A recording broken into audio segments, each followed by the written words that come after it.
Vamos a tener un amigo mío quien va a enseñar la clase, Pastor Enrique Cistero, quien es pastor de 2 iglesias acá en Rosario, y nos dio, después de ponernos arriba de la parrilla para preguntarnos acerca de nuestra doctrina, nos dio la bienvenida, era muy amable y bueno, dale a él ahora, bienvenido.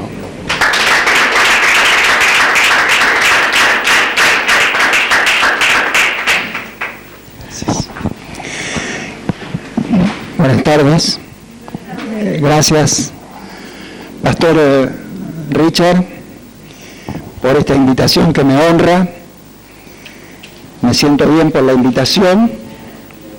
Y una pregunta tengo para usted, Pastor. Y es, ¿qué tan mal se portó su grupo para que usted les castigue invitándome a mí? Bueno, el lunes pasado, cuando estuve aquí compartiendo con ustedes las 2 primeras clases del instituto, la primera hora de doctrina bíblica aplicada y la segunda hora de bosquejos del Antiguo Testamento, me alegré por las 2 clases y especialmente por la del Antiguo Testamento, porque me sentí trasladado a unos meses atrás, cuando estuve una semana intensiva haciendo justamente un estudio sobre el Antiguo Testamento. Y estaba orando acerca de qué podríamos tomar ahora en estos 50 minutos que tenemos, un poco menos ya, porque ya pasaron 2 o 3, cuál sería la doctrina bíblica aplicada. Hablé con el pastor Richard en mi casa acerca de qué cosas se podrían presentar y estuvimos de acuerdo. Él me dijo, bueno, lo que tú quieras, algo así, ¿no? Así que ahora no tiene reclamo, ¿no? Pero pensé, esta semana es la Semana Mayor, se la conoce como la Semana Mayor, la Semana Santa, donde recordamos de una manera especial los hechos sobresalientes de aquella última semana en la vida de Jesús, antes de su muerte y después de su resurrección. Ayer recordamos cómo Jesús entró triunfalmente en Jerusalén y cómo luego en los primeros días de aquella semana, estuvo entrando y saliendo de Jerusalén. Y una de las cosas que más recordamos es cuando Jesús, en el aposento alto, compartió la Pascua con sus discípulos. Y allí Él instituyó la Cena del Señor, lo que nosotros conocemos hoy en día como la Cena del Señor. Justamente esta es una semana que culmina con la celebración de la Pascua. Y yo quisiera en esta noche, en estos pocos minutos que tenemos, en estos minutos que tenemos, perdón, no quise decir eso, quisiera compartir una pequeña, un pequeño segmento de la línea histórica del Antiguo Testamento para culminar justamente con la consideración de lo que es la Pascua y terminar con una comparación entre la Pascua en el Antiguo Testamento y la Pascua en el Nuevo Testamento. La palabra de Dios dice en 1 Corintios, capítulo 5, versículo 7, que nuestra Pascua, que es Cristo, ya fue crucificada por nosotros. Nuestra Pascua es Cristo. Los que somos creyentes en Cristo Jesús, celebramos la Pascua permanente. Comenzaríamos entonces con esta pequeña línea histórica. No sé si voy a poder estar todo el tiempo con el micrófono en mi mano, porque quiero hacer algunos movimientos también. Sé que están grabando algo así esto. Entonces, ¿cómo hacemos? ¿Un pie tienen? Bueno, mientras Oscar lo prepara, vamos diciendo...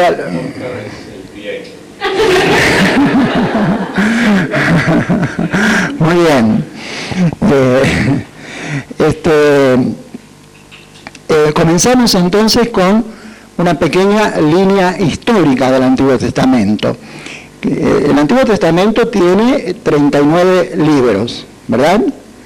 De esos 39 libros, 17, ¿no es cierto?, son los libros históricos, 5 son los libros poéticos y 17 son los libros proféticos. Los libros históricos comienzan con una división y se encuentran los primeros 5 libros que son llamados habitualmente el Pentateuco, que justamente se llama Pentateuco porque significa 5 rollos, ¿no? O 5 libros para nosotros. El Pentateuco comienza lógicamente con el libro de Génesis.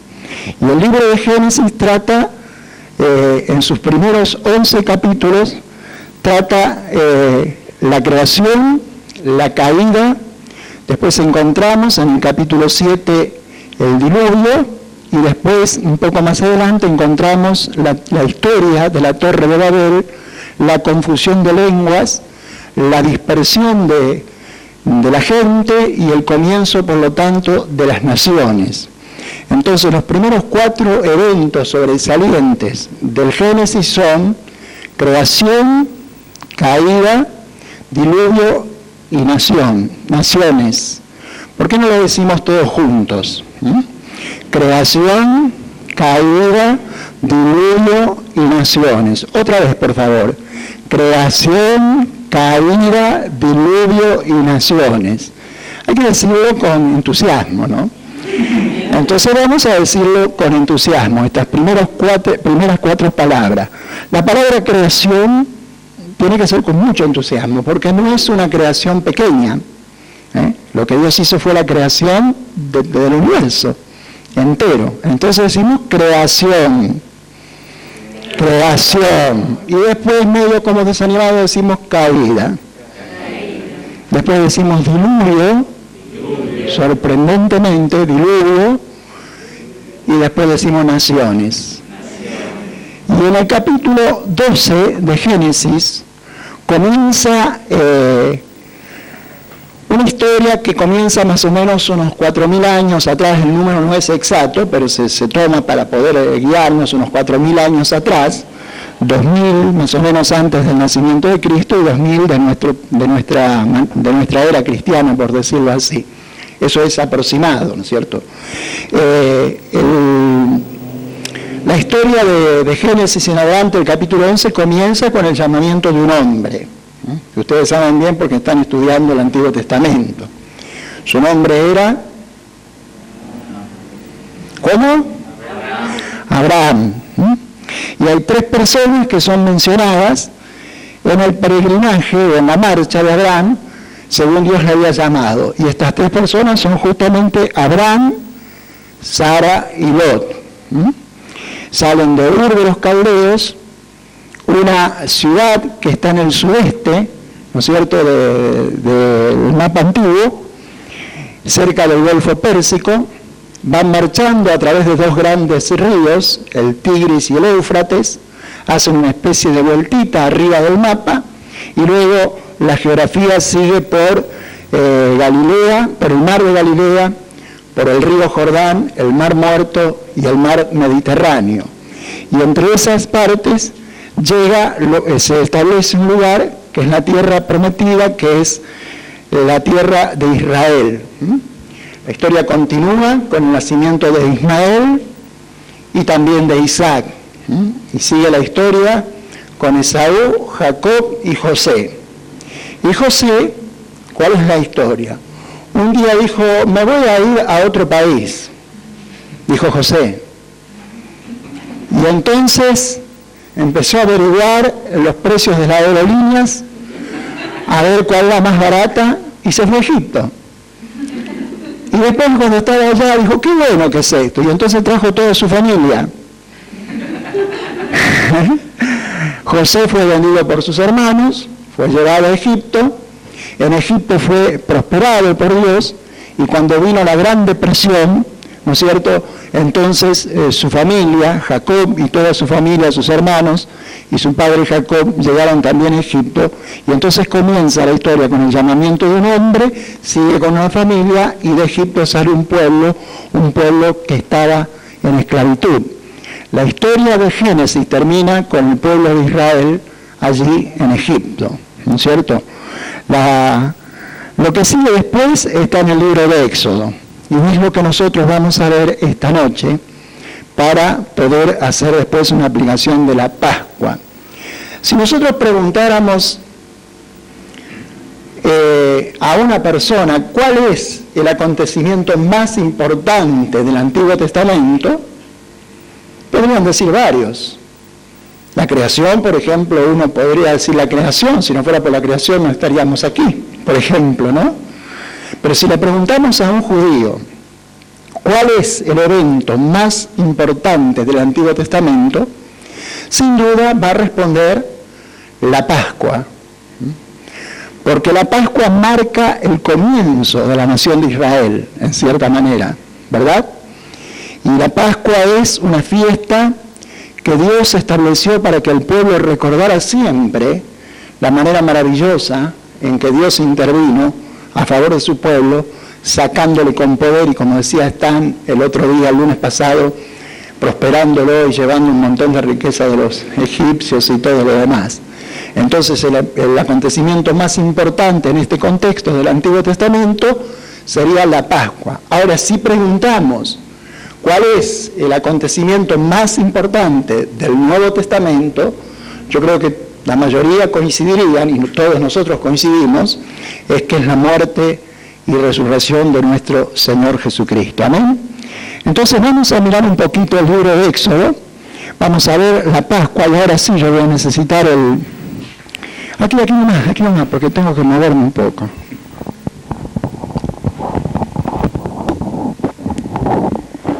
Bien, yo no sé si ustedes...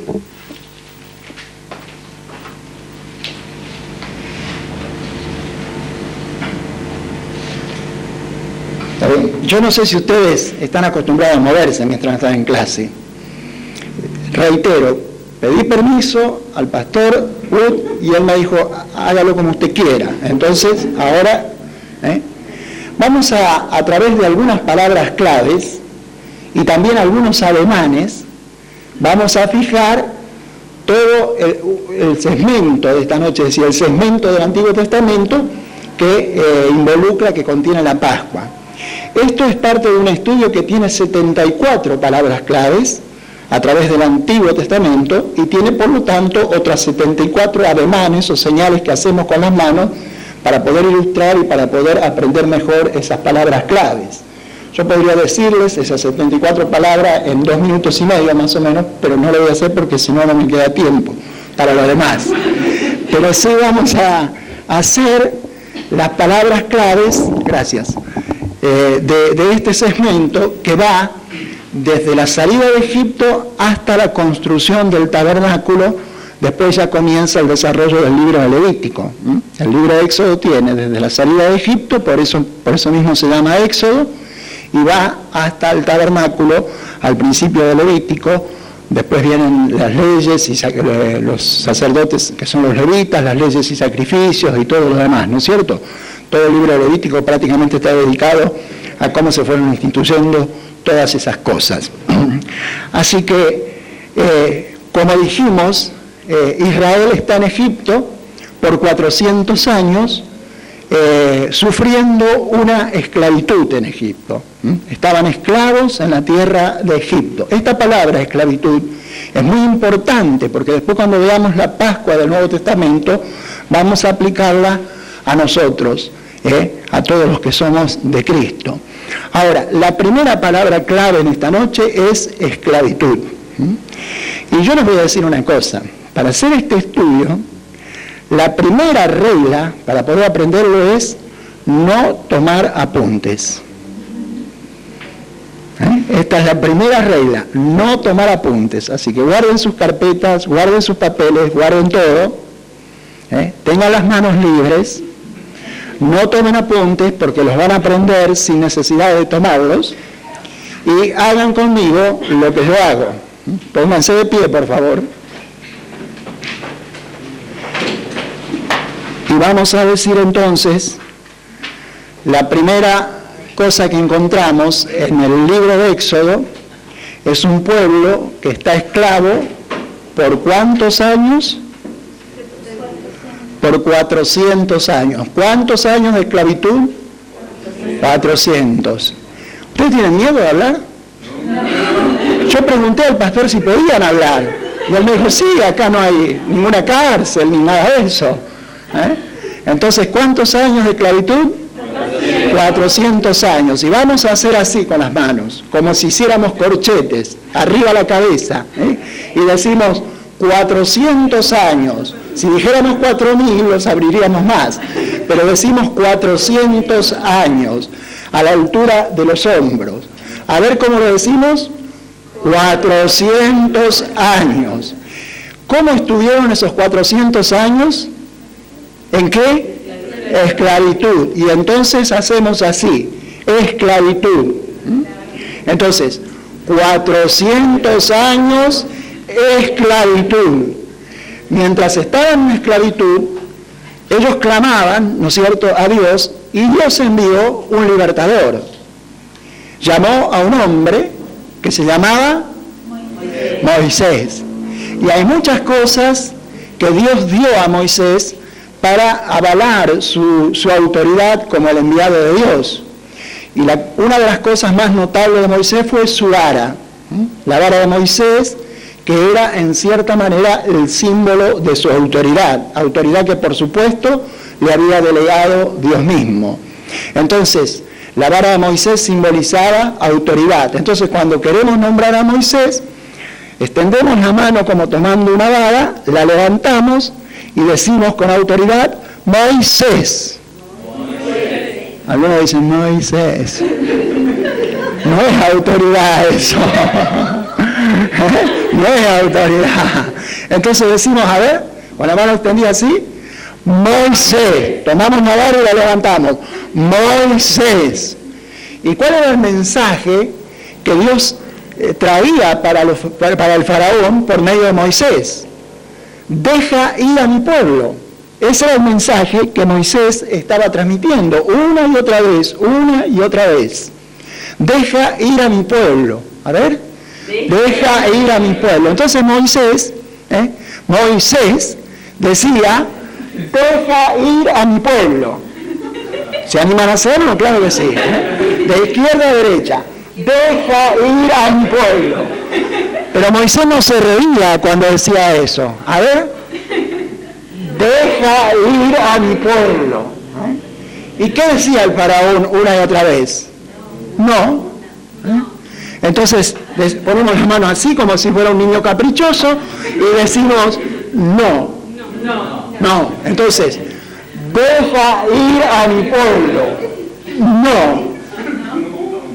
Yo solo lo hice. A ver. Deja ir a mi pueblo. No. A ver, desde los 400 años. 400 años. Esclavitud. Moisés, deja ir a mi pueblo.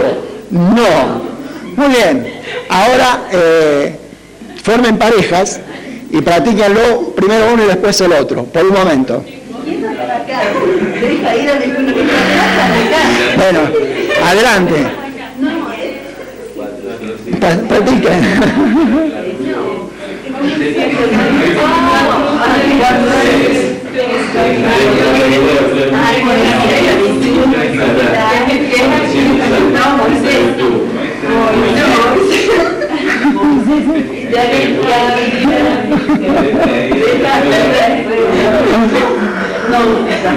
Muy bien, todos juntos una vez más.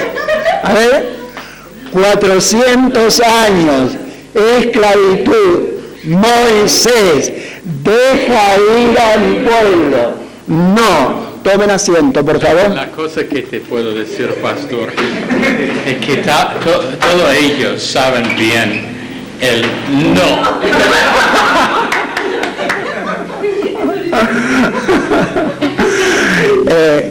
¿Quién dijo que estudiar en un instituto o que estudiar el Antiguo Testamento o finalmente estudiar la Biblia es aburrido?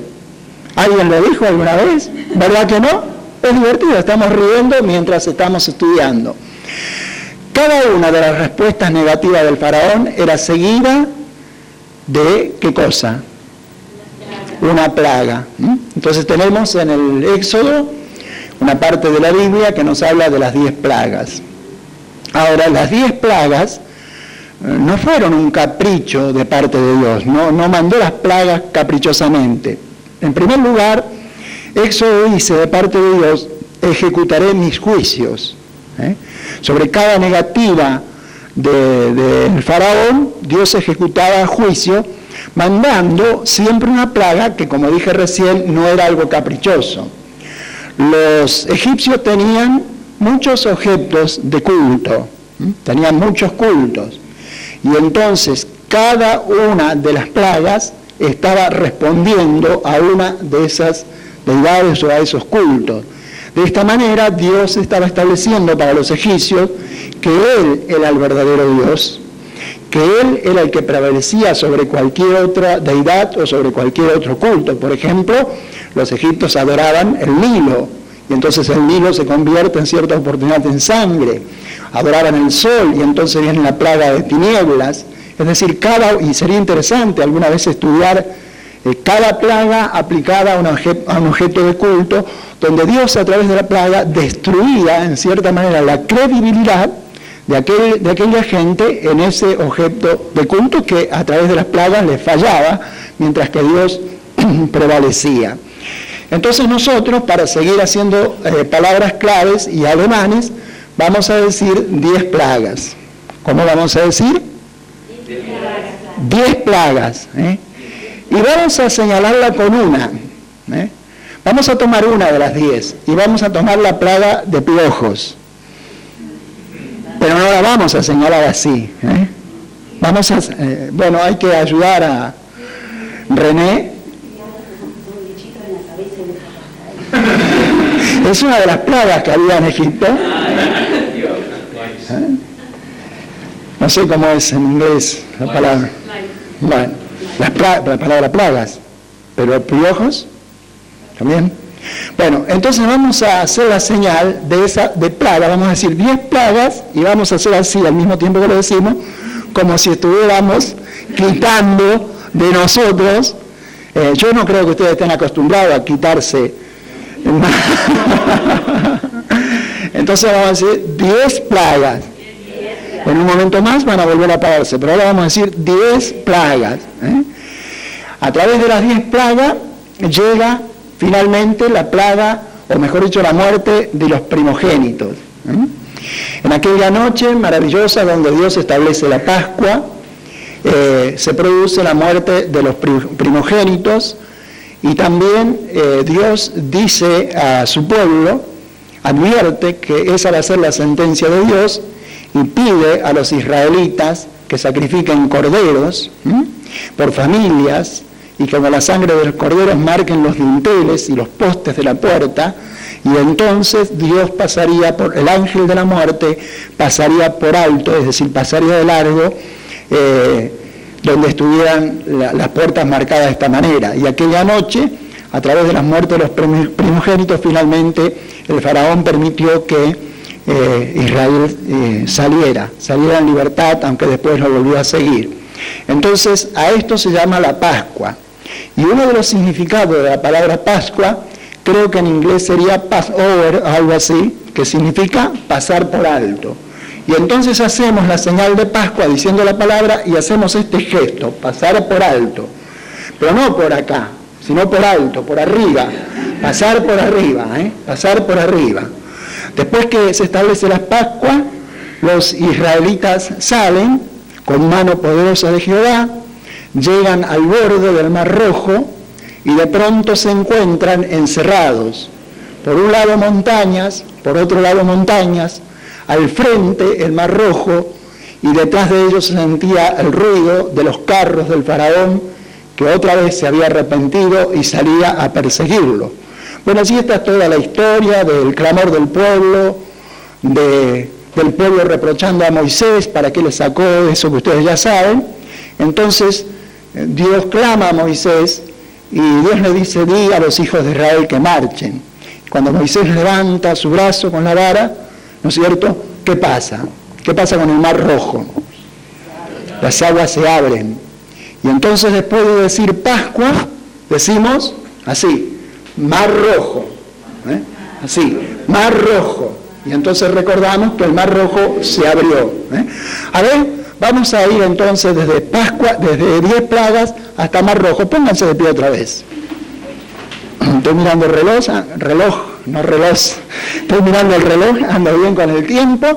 Vamos a ver, 10 plagas, Pascua, le iba a preguntar a ustedes lo que seguía. Vamos de nuevo, fue un pequeño lapso que también pasa, ¿no? Vamos, 10 plagas, Pascua, Mar Rojo, otra vez, 10 plagas, Pascua, Mar Rojo. Vamos desde 400 años. 400 años, esclavitud. Moisés, deja ir a mi pueblo. No. 10 plagas, Pascua, Mar Rojo. Muy bien, tomen asiento. Cuando llegan al Mar Rojo, ¿no es cierto? Después del Mar Rojo siguen avanzando y llegan a un monte, que es muy conocido, que es el monte, el Sinaí.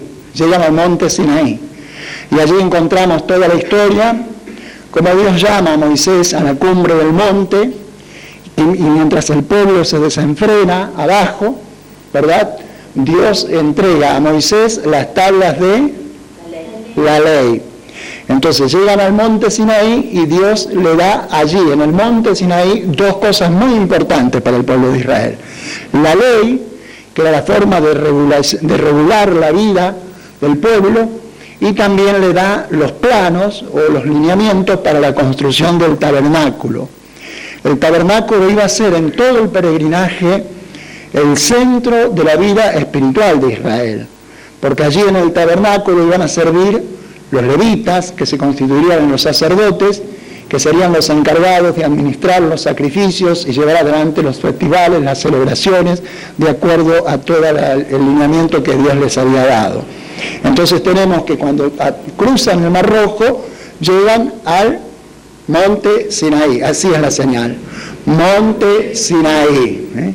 Estando en el monte Sinaí, Dios les da la ley. Ponemos como si fueran las 2 tablas, les da la ley. Y juntamente con la ley, les ordena también, o mejor dicho, les da la dirección para poder construir, esta es la señal más difícil, tenemos ley para poder construir el tabernáculo. Cruzan los dedos y ponen así, tabernáculo, así abierto, que se vea como una cúpula, tabernáculo. Y allí en el tabernáculo están los levitas y sacerdotes, gente moviéndose. Entonces, decimos, monte Sinaí, vamos, arriba, monte, pobre está con la cámara subiendo, bajando, yo levanto las manos, casi llego al techo, y él está allí tratando de captar todo. Vamos, monte Sinaí, ley, tabernáculo, levitas y sacerdotes. Y hasta aquí nomás, el libro de Éxodo termina con la ley y con la construcción, o comienza con la construcción del tabernáculo, y después sigue en el Levítico los levitas y sacerdotes y todo lo demás. ¿Quieren hacerlo una vez más? Y después vamos a la aplicación de la Pascua. Lo hacemos una vez más. Se ponen de pie, por favor. Estamos tomando el segmento desde Egipto hasta el monte Sinaí. Empezamos con ¿cuántos años? No hagan señales ahora. ¿Cuántos años? Muy bien. ¿Cuál fue la persona que Dios envió para sacar a su pueblo? Moisés. ¿Esa fue la persona? ¿O Moisés? Moisés. ¿Cuál fue el mensaje que Dios mandó a través de Moisés? Deja ir a mi pueblo. Que mi pueblo se vaya por su cuenta,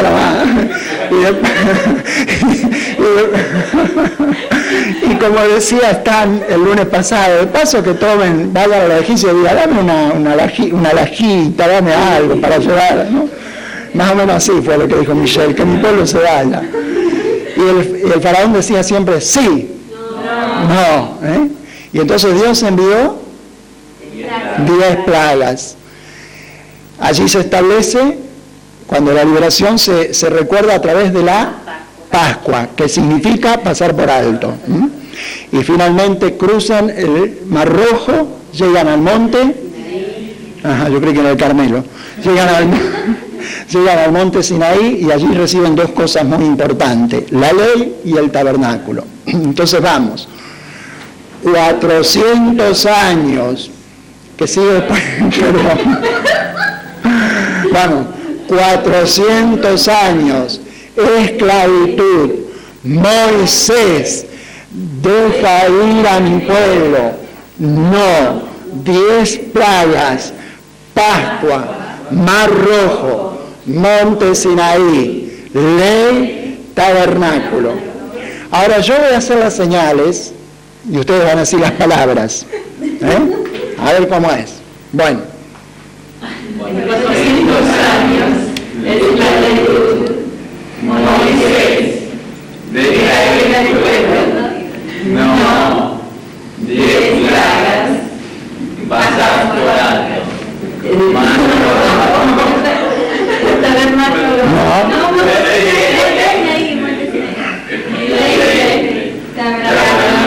muy bien, tomen asiento. No, lo vamos a decir todos juntos una vez más. En parejas, díganlo, uno al otro. Desde 400 años.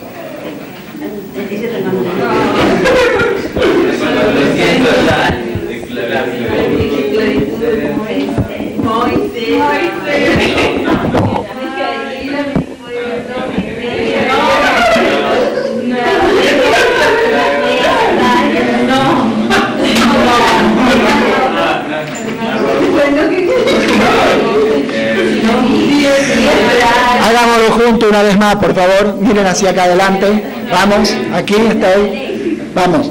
400 años. Esclavitud. Moisés. Deja ir a mi pueblo. No. 10 plagas.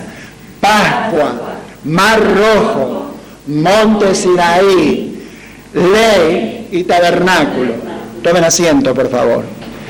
Son 74 las palabras y señales en todo el Antiguo Testamento. Y para poder clasificar teníamos que hacerlo en 2 minutos y medio. Así que ustedes se dan cuenta que... Pero sin darnos cuenta, casi en esta forma divertida, es como aprendemos de una manera especial porque recordamos los eventos. Ahora, en los minutos que nos quedan, yo voy a pedir que repartamos estos papelitos, por favor, no sé quién me ayuda. Y no los abran todavía, ténganlos en las manos. Es su examen.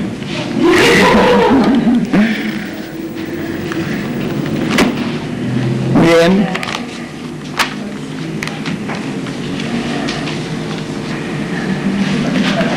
¿Están? Denme los que quedan, devuélvanme por favor. Sorry. Allí atrás, me parece que no tienen. Muy bien. ¿Usted tiene, pastor? Muy bien, ahora tomen el papelito así en mis manos, no en sus manos, no en mis manos, y abran la solapa izquierda, y dejen la otra cerrada, por favor.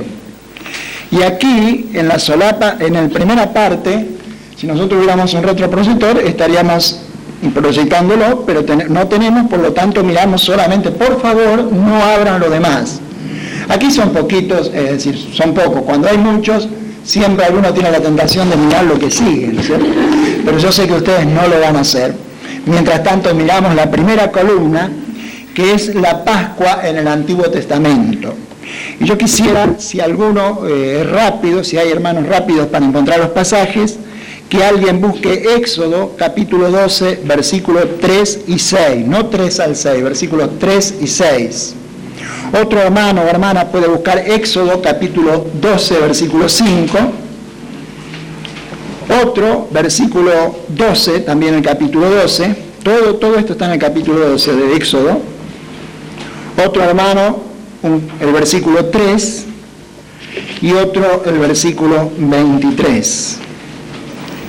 Aquí encontramos las instrucciones, en primer lugar, las instrucciones para el sacrificio. Éxodo capítulo 12, versículos 3 y 6. ¿Quién puede leer, por favor, en voz alta? Adelante. Hablad a toda la congregación de Israel diciendo: en el 10 de este mes tómese cada uno como un cordero según las familias de los padres, un cordero por familia. Mas si la familia fuere tan pequeña que no baste para comer el cordero, entonces él y su vecino inmediato, a su casa tomarán uno según el número de las personas, conforme... Ellos tienen que acercar el micrófono. Bueno, 12, 3 y 6. Hablad a toda la congregación de Israel diciendo: en el 10 de este mes tómese cada uno como un cordero según las familias de los padres, un cordero por familia. Mas si la familia fuere tan pequeña que no baste para comer el cordero, entonces él y su vecino inmediato a su casa tomarán uno según el número de las personas, conforme al comer de cada hombre. Haréis la cuenta sobre el cordero. El animal será sin defecto, macho de 1 año, lo tomaréis de las ovejas o de las cabras, y lo guardaréis hasta el día 14 de este mes, y lo inmolará toda la congregación del pueblo de Israel entre las 2 tardes. Muy bien, entre las 2 tardes. Eso es muy importante. Entonces aquí encontramos en este primer pasaje las instrucciones para el sacrificio que se resumen en: tómese un cordero y lo inmolará. El segundo punto de la Pascua en el Antiguo Testamento, vemos las condiciones para el sacrificio y hemos leído, ya leyó a la mano, ¿no es cierto?, Éxodo capítulo 12, versículo 5. Y allí en el versículo 5 decía que el animal debía ser sin defecto, lo más perfecto posible. En el tercer punto encontramos las razones para el sacrificio. Éxodo 12, 12. ¿Quién tiene? Éxodo 12, 12. Pues yo pasaré aquella noche por la tierra de Egipto, y heriré a todo primogénito en la tierra de Egipto, así de los hombres como de las bestias, y ejecutaré mis juicios en todos los dioses de Egipto, yo Jehová. Aquí vemos que la razón para los sacrificios era que Dios iba a ejecutar sus juicios. Seguimos en el cuarto punto, que es la aplicación del sacrificio. Ya hemos leído Éxodo 12:3, que dice que cada uno debía tomar un cordero. Y finalmente el resultado del sacrificio, versículo 23, ¿quién lo quiere leer? Para el pastor Galén. Porque Jehová pasará hiriendo a los egipcios, y cuando vea la sangre en el dintel y en los 2 postes, pasará Jehová aquella puerta, y no dejará entrar al heridor en vuestras casas para herir. Muy bien, aquí tenemos entonces el resultado del sacrificio. La liberación de la muerte, es decir, la liberación de los juicios de Dios. Cada una de las casas que estaban marcadas con la sangre del cordero era pasada por alto aquella noche. Por eso Pascua es pasar por alto, significa pasar por alto. Ahora abran por favor la solapa derecha. Y encontramos aquí la Pascua en el Nuevo Testamento. Y vamos a hacer una comparación leyendo también los versículos que están marcados aquí. En el primer punto hemos visto que Dios había dicho en el Antiguo Testamento: tómese un cordero. Juan, el Bautista, cuando anuncia a Jesús, en el capítulo 1 de San Juan, lo anuncia de una manera especial. ¿Quién lo quiere leer?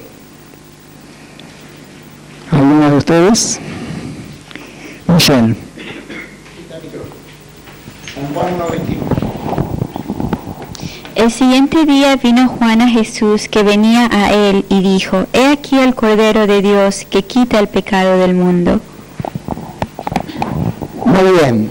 En el Antiguo Testamento, tómese cada uno un cordero. En el Nuevo Testamento, Jesús es presentado como el Cordero de Dios que quita el pecado del mundo. Segundo, en el Antiguo Testamento, el cordero debía ser sin defecto. En el Nuevo Testamento, 1 de Pedro, capítulo 1, versículo 19, dice: sin mancha y contaminación. Si alguien lo tiene, por favor que...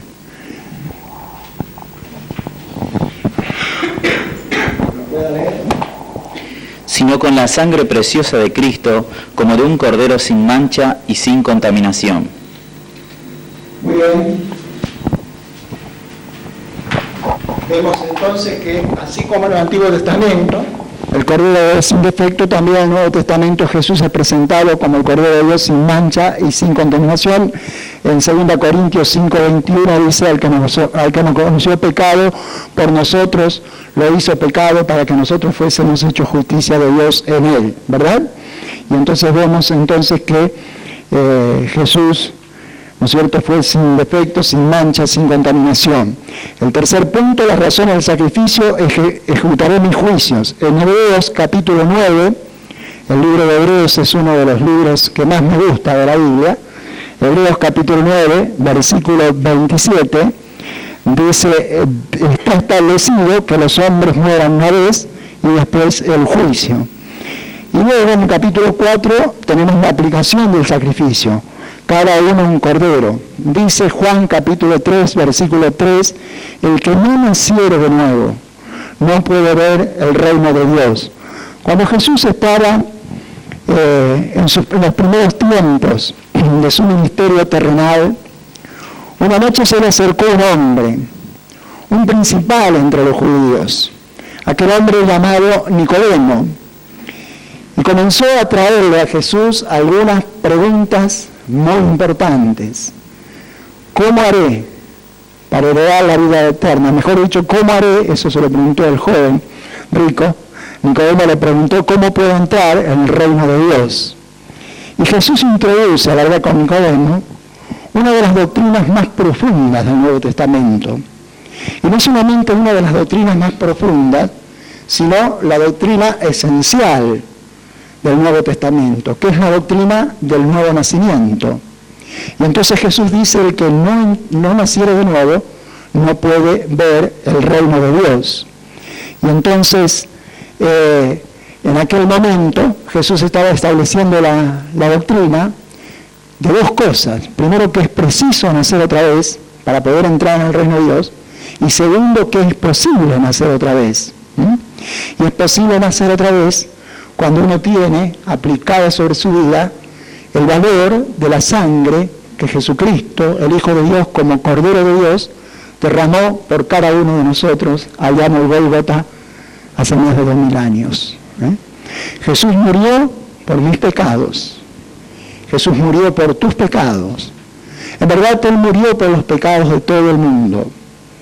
Pero solamente aquel que cree en Él, le recibe, le acepta como Salvador personal, reconoce que es pecador y que lo necesita, y pide a Jesús con arrepentimiento que venga a morar a su corazón, sobre esa persona es aplicada la sangre de Jesús, es decir, lo que conoceríamos como la doctrina de la justificación. Justificar es hacer a uno justo. La justificación es el acto de Dios, mediante el cual Dios, por pura gracia, como resultado de su extraordinario e inefable amor, Dios justifica al pecador injusto, aplicando sobre su vida el valor de la sangre de Jesús, que fue inmolado en la cruz, como dice la Biblia, como un cordero sin mancha. ¿Por qué razón? Porque nunca había pecado. Jesús, dice la Biblia, tomó nuestra naturaleza, se hizo como uno de nosotros. En el nacimiento de Jesús, en la concepción de Jesús, la naturaleza de Dios a través del Espíritu Santo se une a la naturaleza del hombre a través de María. Y Jesús nace como hombre y vive como hombre, andando entre los hombres y, como dice la carta a los Hebreos, siendo tentado en todo igual que nosotros. Queridos, no hay tentación por la que nosotros atravesemos que Jesús no haya pasado. Por eso dice la Biblia que siempre podemos acercarnos a Él para hallar gracia para el oportuno socorro. Y en 1 de Juan dice, hijitos, si alguno hubiera pecado, abogado tenemos para con el Padre, a Jesucristo el justo. Cuando Jesús muere en la cruz del Calvario, mientras su cuerpo pende en la cruz, está colgado en la cruz, Él entra en la presencia de Dios. Hebreos llama a este lugar el santuario celestial, del cual el santuario terrenal era solamente una figura y sombra de lo porvenir, dice la Biblia. Jesús entra en la presencia del Padre y ofrece su propio sacrificio, la ofrenda de su propio sacrificio, como dice la Biblia, consumada una vez para siempre. Por eso una de las palabras que Jesús pronunció mientras moría en la cruz, la última palabra que Jesús pronunció, ¿cuál fue? Consumado es. Consumado es. Ya está hecho. Eso significaba, ya está hecho. Y dice, y entregó el Espíritu. Ya está hecho. Aquellas tinieblas que habían cubierto la tierra y que eran símbolo de la separación que el pecado hace entre los hombres y Dios, aquellas tinieblas llegaban a su fin.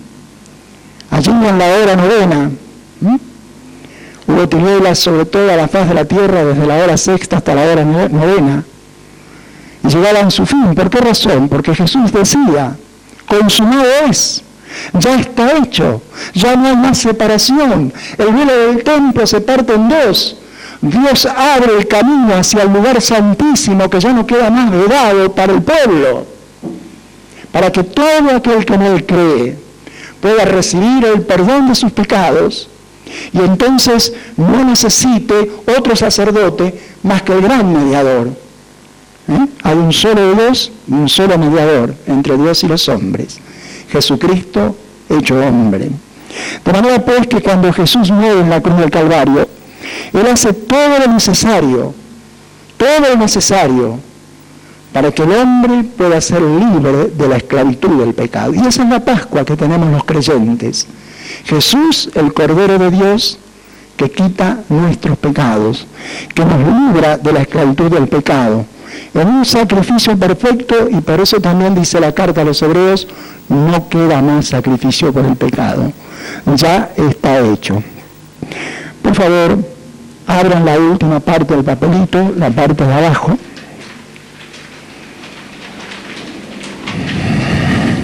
Inclinen su rostro mientras lo leen en una actitud de reverencia y recorran la primera parte, la de la izquierda, donde hay dos preguntas. ¿Reconoce usted su necesidad de un cordero para pagar su pecado?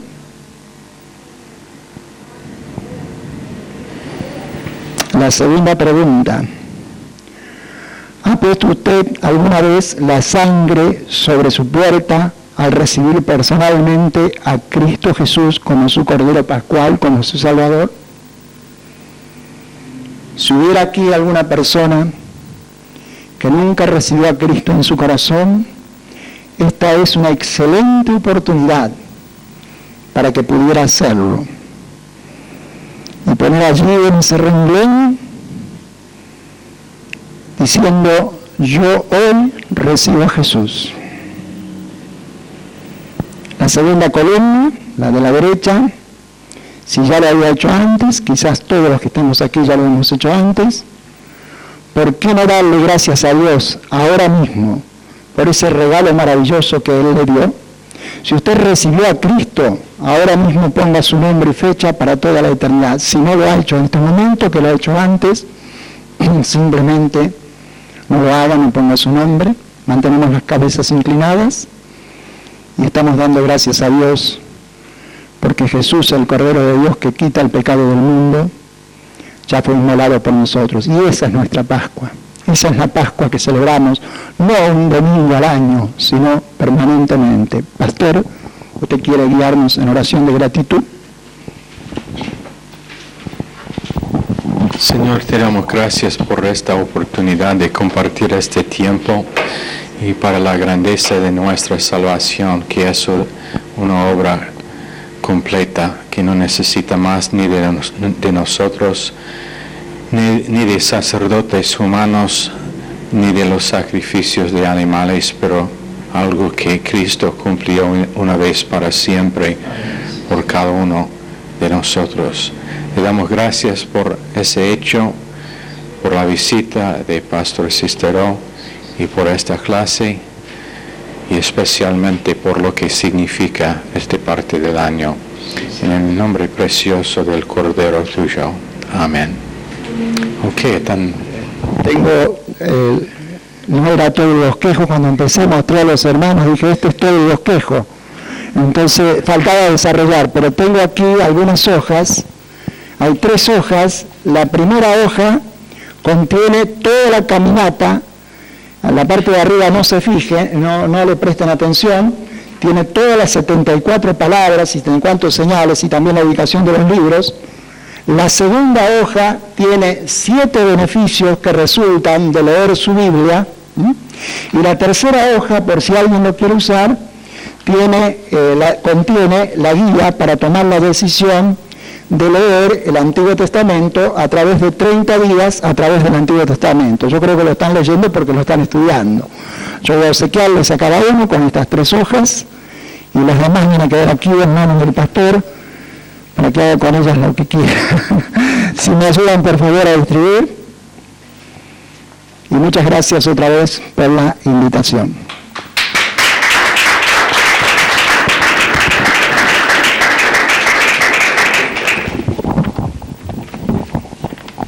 y están despedidos.